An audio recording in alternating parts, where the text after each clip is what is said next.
I'm here today with Daniel Amity. Um, have you always lived in New Orleans? I grew up in New Orleans so I lived here for the first 18 years of my life, but then when I was 18, that was when Katrina hit. So then from 18 till about 21, I lived in Baton Rouge. And after that, I moved to Cork City, Ireland. And I was playing bass in a rock band out there for about 3 years. And then when that ended, then I moved back to New Orleans, lived in New Orleans for about a year, and then just hit the road and started touring full time. So I've kind of been all over the place. I haven't lived in New Orleans my whole life. Okay. But I like it. I grew up here. I'm from here. Do your family support you playing music? Oh yeah, they dig it.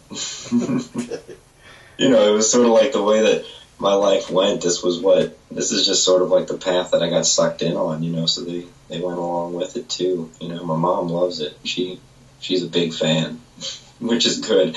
I don't think I'd be able to do it without her help. My dad really likes it too. Okay. I like having them as, it's nice to have somebody who's consistently saying keep at it, So you need that. What's your longest tour you ever been on?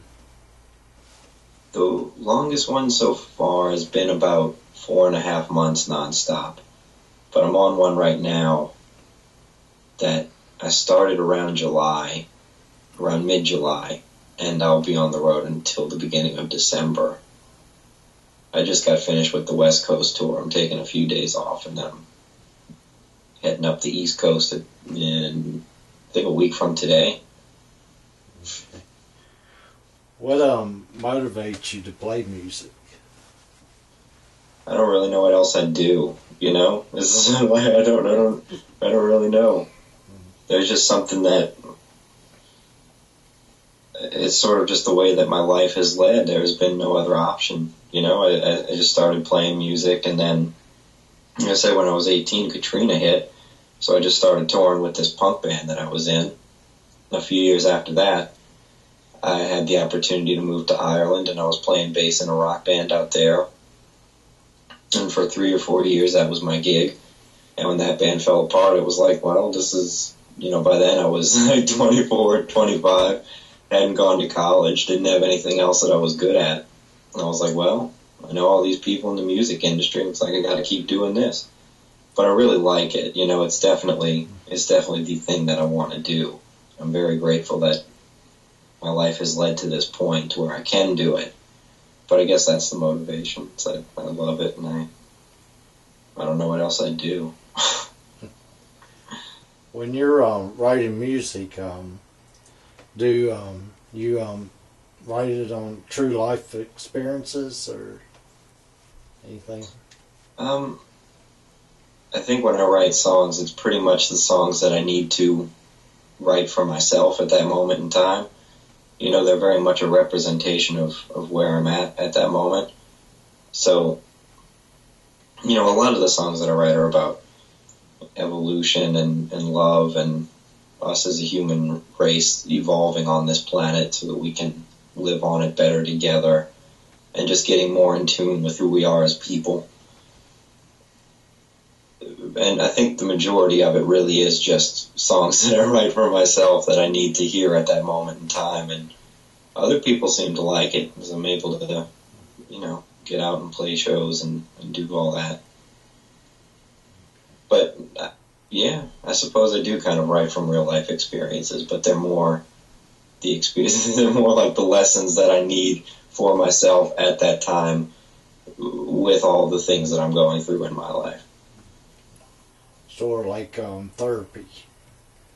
Medicine for... Yeah, it is a bit like therapy, I suppose. You're exactly right. Music therapy, it's a great thing. Good vibration, What's the biggest crowd you ever played for? I've played some pretty big shows here in New Orleans. I think the biggest crowd that I played to was at the House of Blues and that was about 800 to 1,000 people. That was a pretty good show. It was very cool. And then I've also played at Summerfest in Milwaukee. It's hard to tell how many people were in that crowd because it was a huge festival. I think Zach Brown Band was headlining that night, but it was a really good crowd. In the future, who would you like to open up for? I've got a few, really. I've got my list of bands that I would like to open up for that do not suit my music whatsoever. It would just be great to play a show with them, and then I've got the bands that I think would be a good fit. I would love to open up for Kesha. I think that would be loads of fun. Whenever she starts playing shows again, I'm available. I would like to open up for this Scottish rock band, Biffy Clyro. They would be amazing. But, I love those guys. And I would also like to open up for Sigur Rós.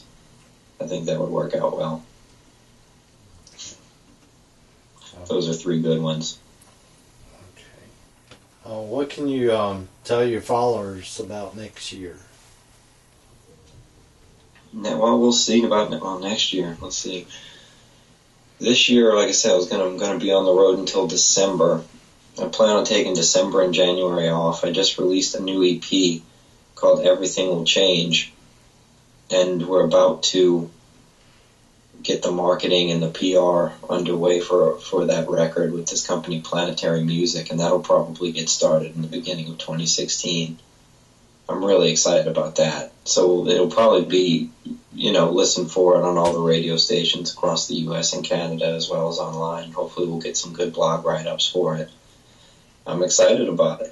We'll see what happens, but probably just more tours and more new music. I plan on recording another EP around December or January, but we'll see what happens with this one that I've just released in terms of the schedule for the one to follow.